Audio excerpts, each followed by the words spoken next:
No. Can I thank you for your hospitality that was far too good last night? I don't know how I got through that. I literally was doing it on the fly. Thank you so much, Deb. Can we say a big thank you to Deb?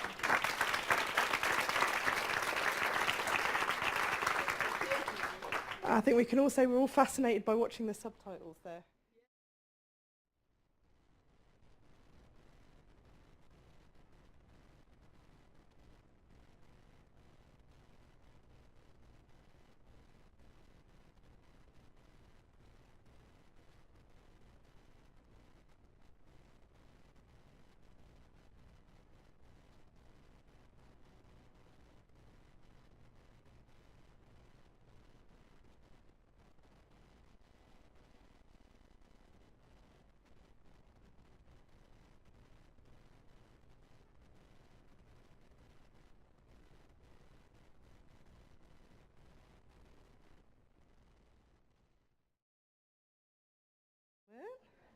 So just a reminder, if any of you have got any scraps of paper that you've wrote any feedback on, please pass that to Jenny, waving at the end there for us.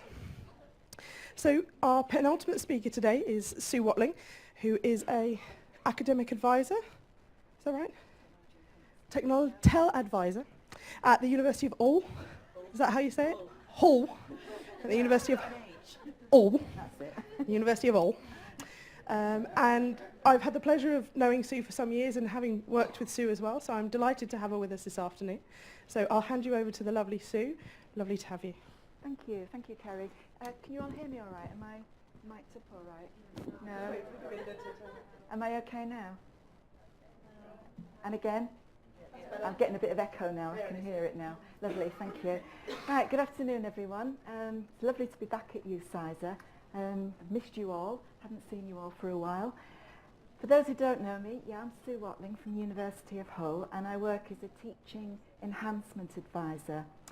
And the advantage for me of coming late on in a session like this is I've had lots of exposure to all these different ideas. Really interested in the discussion around digital capabilities and what to call them. So is it capabilities? Is it competencies?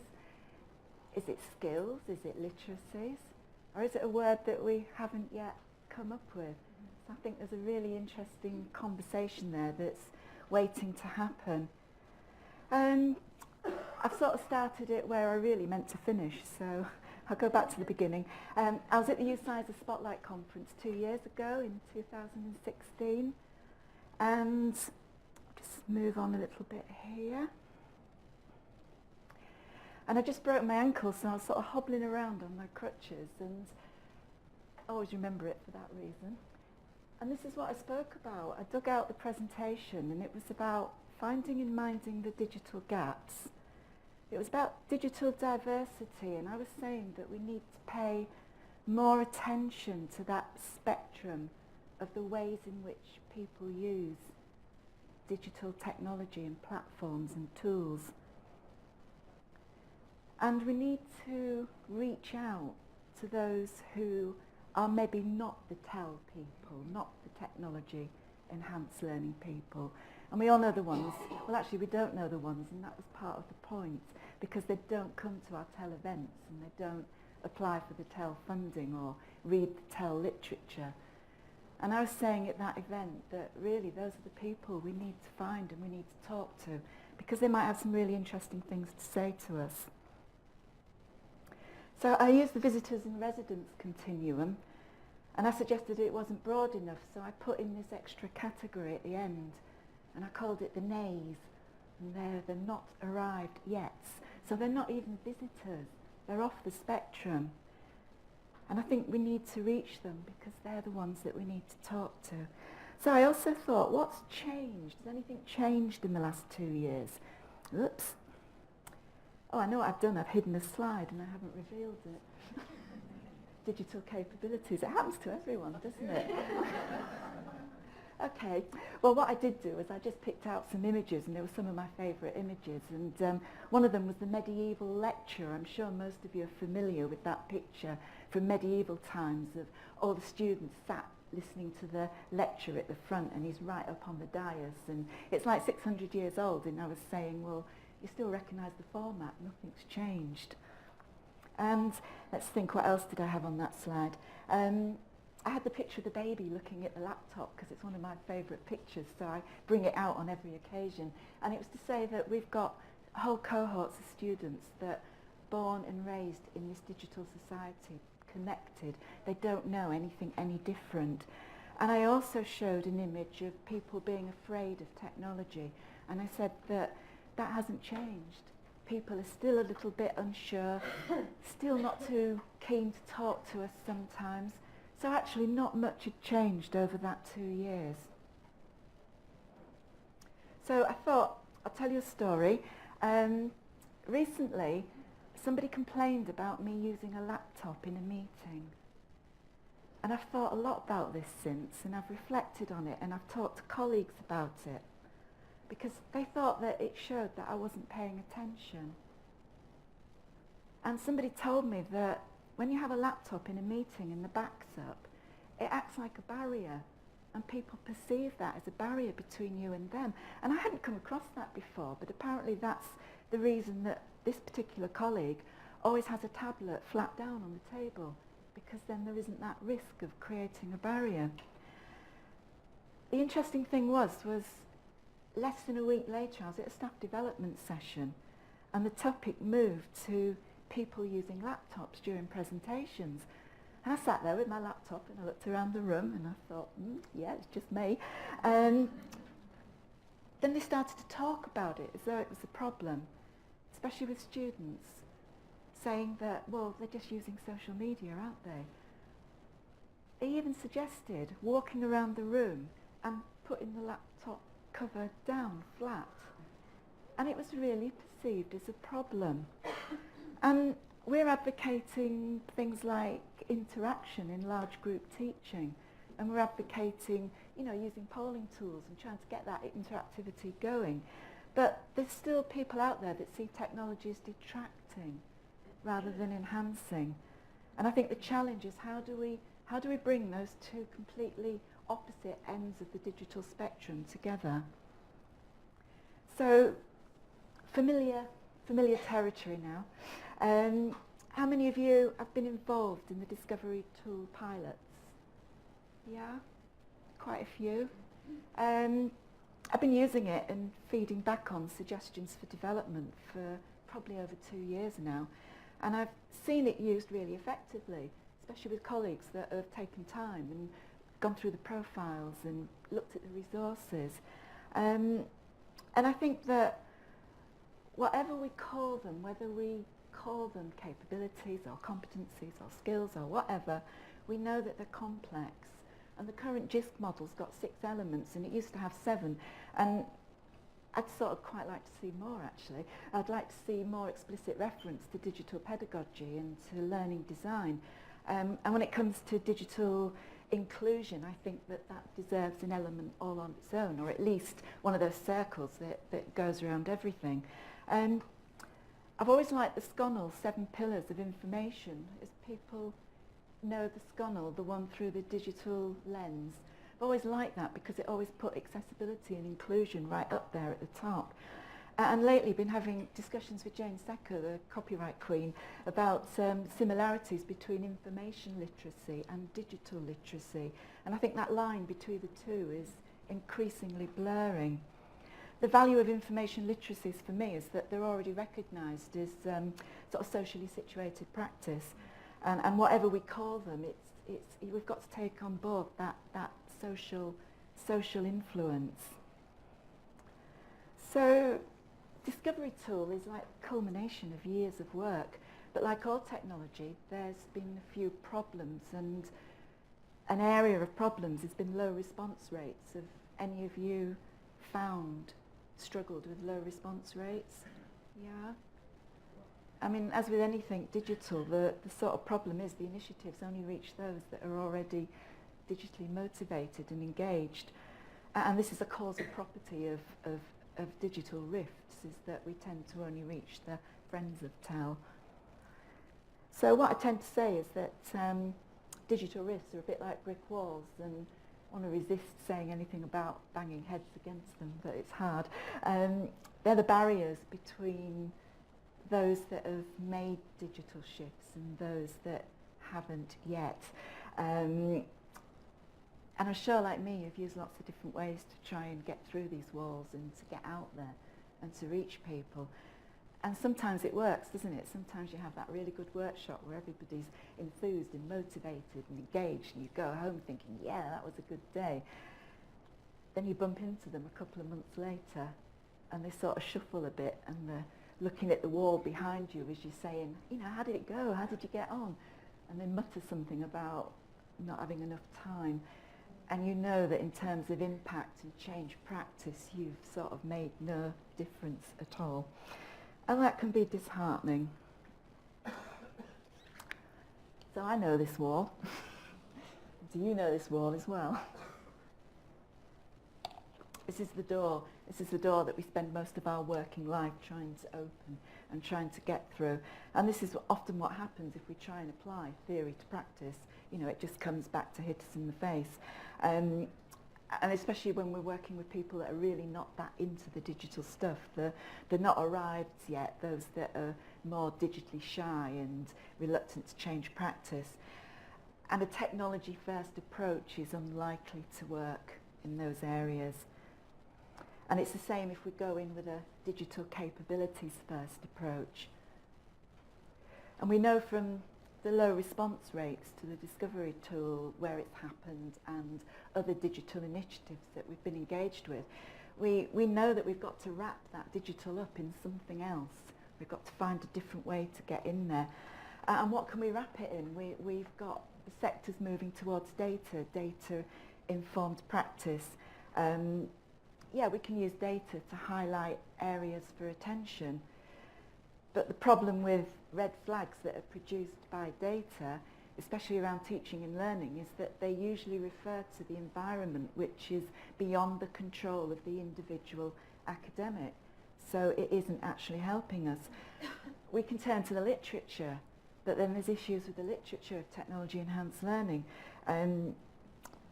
We need to approach the literature with care. It's been critiqued. The validity of some of the research has been critiqued.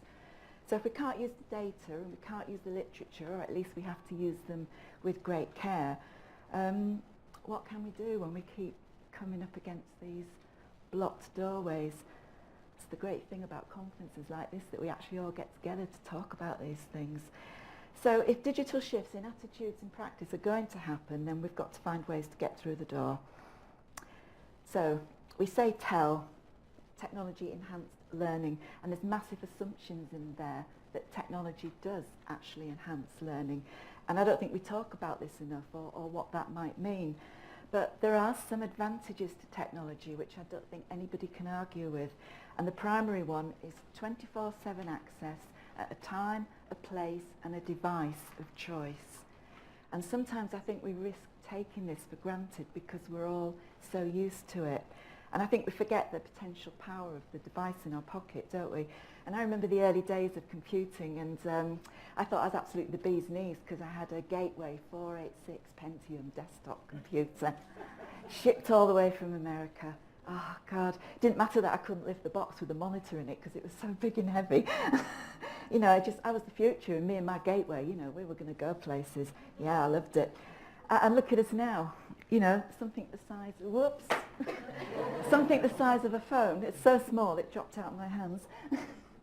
But something like this, you know, my Gateway was like that, and this is 20, 30 times as powerful as what that was. But the other large change, the other biggest change, is that students no longer have to be on campus to get their education. Again, huge difference, a huge powerful change. So, no longer have to be on campus. Distance learning no longer means the courier arriving with the box of books and tapes. And blending face-to-face with the virtual environment, I think, is the biggest tool that we have. So I borrowed this slide from a different presentation, and I was just trying to show all the different forms that blended learning can take. And you can call it flexible learning, you can call it flipped learning. And this is based on programmes at Hull, but I'm sure it's sort of relatively similar to programmes in your institutions. And blended learning takes advantage of another huge affordance of the internet. And 21st century knowledge, it's no longer something that experts transmit. So students can be directed to finding it, either finding it for themselves, or lecturers can prepare content and they can put it online for students to access before a timetabled teaching session, and then use that timetabled face-to-face session for something different. And I think that's a big part of our remit as well. We need to lift that burden of content so that the lecturers can focus on context instead. So, what to use the time for? The oldie goldies are the best ones. I've dug out Dale's Cone of Learning. I like it because it visually shows how learning relates, the best learning relates to students being actively engaged, not passive but active. And we know that adoption of technology begins with replication of what's already gone before. This comes from Marshall McLuhan, writing in the mid-20th century. And he suggested, and we all have evidence to support this, that despite all the promises and potential of technology, we replicate before we inform, before we innovate, or before we transform. And we see this in the lecture format because we've replicated it online. Lecture notes, PowerPoint slides, now we're recording lectures and putting them online. So we're replicating. Then we count the number of downloads that students make or the number of times they access. And we equate that with impact or enhancement, but it actually tells us nothing about the quality of student learning. So because we replicate, we have VLEs that are used as repositories and not those interactive places that they have all the potential to be. And that potential's real. And I've run online courses that have been absolute hives of interactivity. And I've seen students, I've seen staff as students, then go on and change their practice because of that experiential learning. And Kerry in your backpack used to record those videos of people saying, you know, this is what I do now, this is how I've changed my practice, I've changed my assessment. I've got students writing reflective journals, and it all came from their experience of doing it for themselves on an online course. So I think we can take that power, that experiential learning, and we can apply it to our own practice. And we can match our technologies to do tasks like these, to analyse and to evaluate and to create. And we all have technology toolboxes. So I think we actually need to add the basic principles of learning design to those toolboxes. And I think I'm heartened to hear other people saying something similar. That seems to be the message that's come out of the conference this year. Technology on its own, technology first, is not enough. We've got to think design, we've got to think pedagogy first. I like that, I like to hear it. So, Future Tell Toolbox. Been revisiting Bloom, good old Bloom's taxonomy. People familiar with Bloom? Yeah. There's a few non-movements. It's a classic tool for designing learning activities, and it comes from US K-12 in the 1950s. And it's quite unusual for me to advocate anything that sort of comes from that area, because I always ask people to be critical about where it's from. How does it apply to UK higher education in the 21st century? But Bloom's been continually revised and adapted, and it's a useful starting point if you're thinking about shifting from tell-first practices across to more of a learning design approach. Has anybody done the Microsoft Innovator Educator programme? Yeah, me too, you and me, 3. They talk about, they have a module about 21st century learning, and that pays a lot of attention to the changes in knowledge, how we it's not about listening anymore, it's about receiving. It's not about listening, receiving and reproducing. It's about introducing collaboration and communication.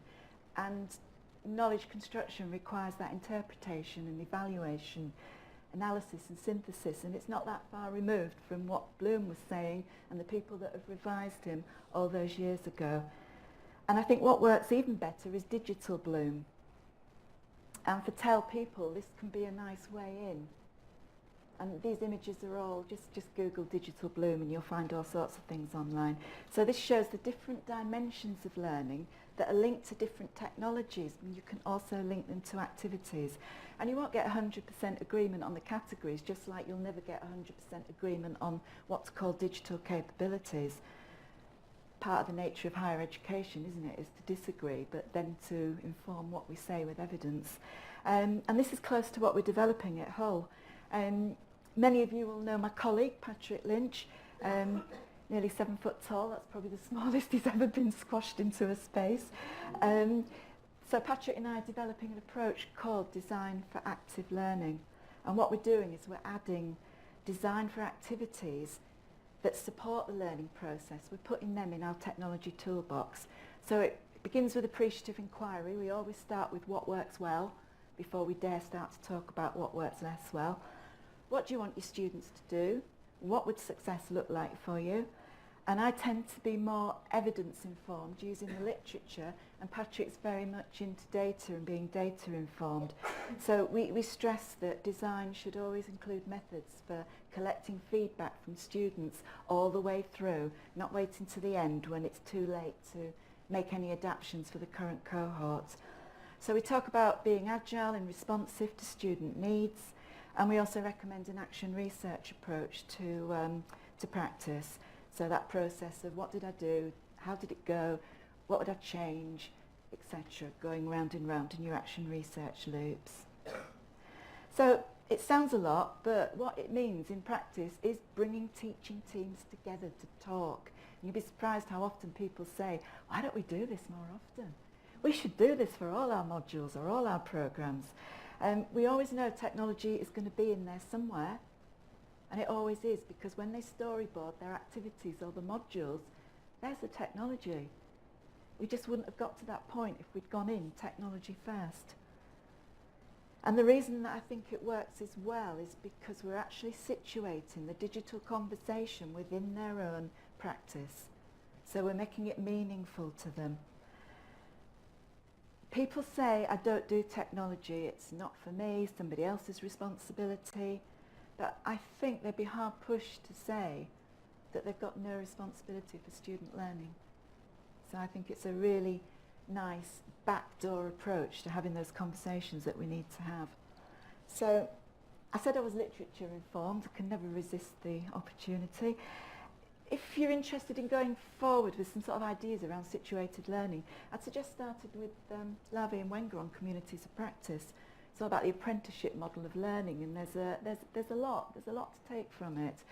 People throw the phrase about communities of practice, but often without sort of realising what it involves and what it means. And I'd also recommend this paper on digital literacies as situated practices. I think it's all really relevant stuff. And I put a cheeky link to my blog in there as well. Last week I blogged about Bloom in Digital Bloom, so there's lots more about how I think that is applicable to 21st century learning in there. So this journal article, any of you familiar with it? I hope so, because it's about UCISA and UCISA surveys. The authors examined the UCISA TEL surveys for the past couple of years, and these were their conclusions. So I'm not going to read them all out, but I'll just leave them up there for a moment. And I'd agree with all of this. I'd stress the last point in particular. So institutions need to develop more pedagogical flexibility. I call it pedagogic diversity, and for me it just translates as building activities for learning, with or without technology, but it's 2018, it's going to be in there somewhere if we just dare to make that leap and leave the technology behind as we broker those starting conversations. It's only when I look back over my slides I thought I've got 3 in a row that's got reading on. I said the last paper was the end and I lied. As Patrick isn't here to say, that's it, enough, no more reading, stop now. Siemens calls Constructivism a learning theory for a digital age. And he writes again about how access to knowledge and the construction of knowledge has changed, very much like the Microsoft Innovator Educator program comes at it from that direction. And it's also changed how we communicate and collaborate, and this in turn affects how we learn. And like this quote says, learning is a socially situated event. And what we tend to do is we often tend to present technology in isolation on its own without looking to see how we can embed it into people's lives and into what they do and work. So approaching it independently, out of context, is going to be less successful than if we situate it within people's patterns and existing practices. Okay, to conclude. So if I go back to where I started, we talk about digital education development, and what I'm taking away is that the diversity that we spoke about 2 years ago in 2016, it hasn't got any less. If anything, I think that diversity has increased. But I also know that we're the people that can challenge this and that can change it. And we're all really fortunate because we're comfortable with the digital environment. We're reasonably comfortable with the technology. So we can support others to become more digitally confident as well. So I'm sort of hoping that the conversations that have started here this last 2 days, especially the ones around how we name things and label things and how we interpret them and understand them, I think there's still work to do to get more of a shared understanding. So I say literacies, you say capabilities. Does it mean the same thing? Or is there something fundamental different in there that we need to pull out and tease out and address? So yeah, let's hope the conversations continue in the real world as well as the digital one. And that's it. Thanks for listening.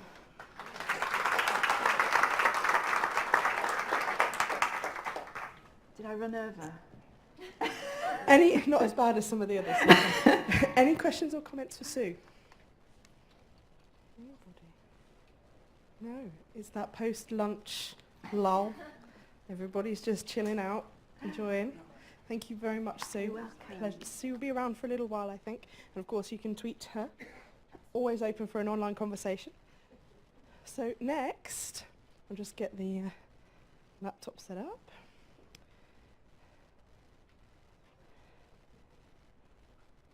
Is that it? All sorted? Cool. I'm stealing your job now, Govinda. Fab, thank you. So I don't really think I need to introduce Sarah Knight. I think most of us know Sarah from our various networks that we go through, and obviously the fantastic work she's been doing on the Digital Capabilities Project over the past couple of years. So I won't say much more, because I don't think I need to. So thank you for coming, Sarah. It's always lovely to see you.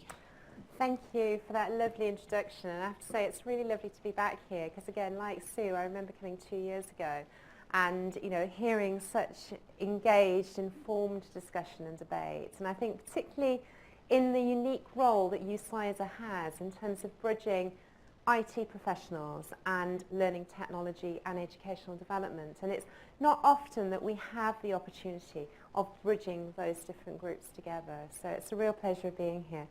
And I haven't just got after lunch, I've got after lunch and before trains. So it's a slightly more challenge timing slot than I've had before. But I'm hoping to get you a little bit active. And one of the things I'd just like you to do is turn to your neighbour if you're sat next to someone, or turn around and just share, the one digital thing that you feel you're great at. What's the one thing that everyone comes to you to ask you about? And just to share, you don't have to write on a post-it note because we're not set up in a room that's going to sort of facilitate that. But just turn to your neighbour and just share what's your digital superpower. You've got about 2 minutes.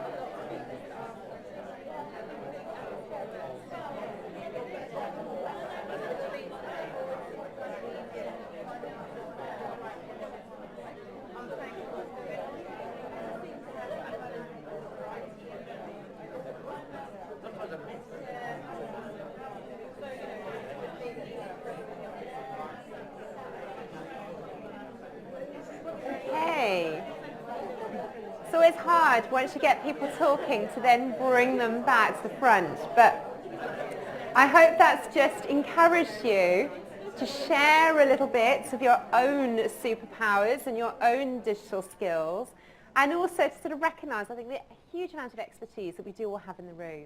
And, you know, it's a lovely activity that also works really well as an icebreaker activity with students, and starting to also think about, you know, the skills that they bring to the relationship.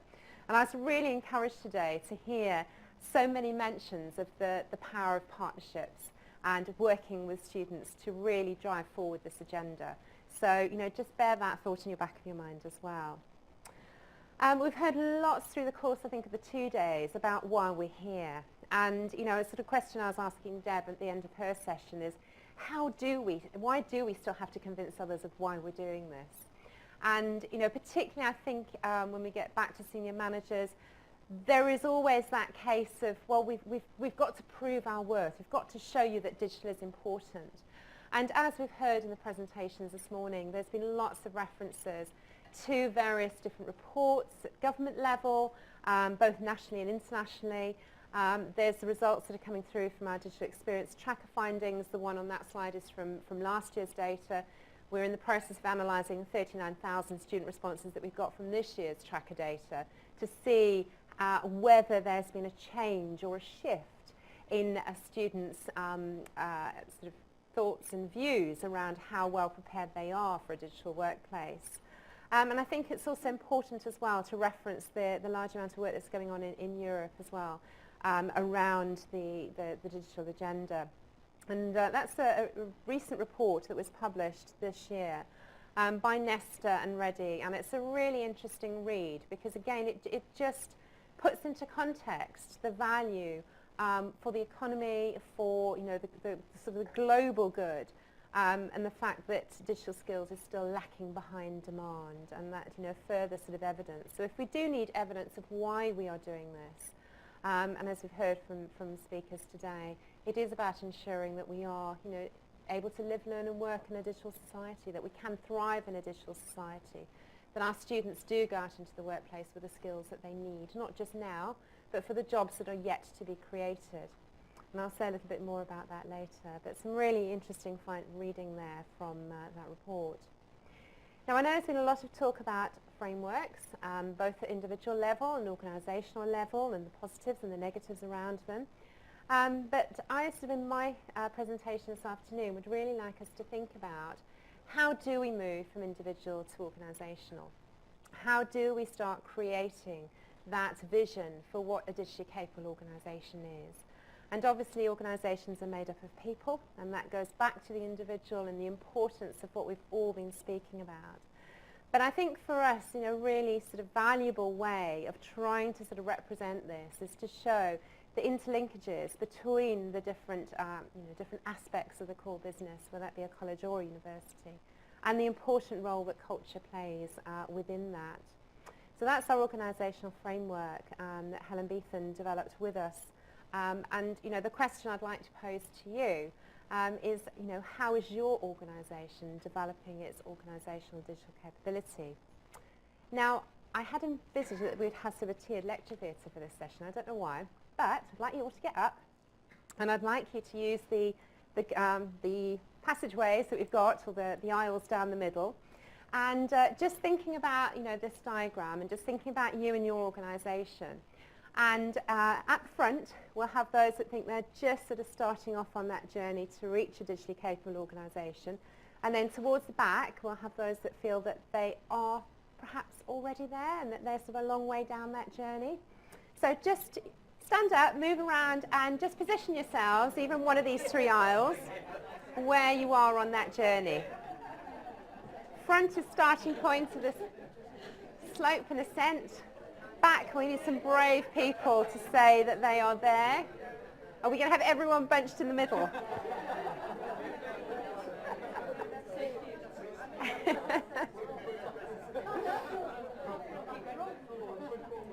Right, if we get some photos of that, it'd be really interesting just to try and capture some of that.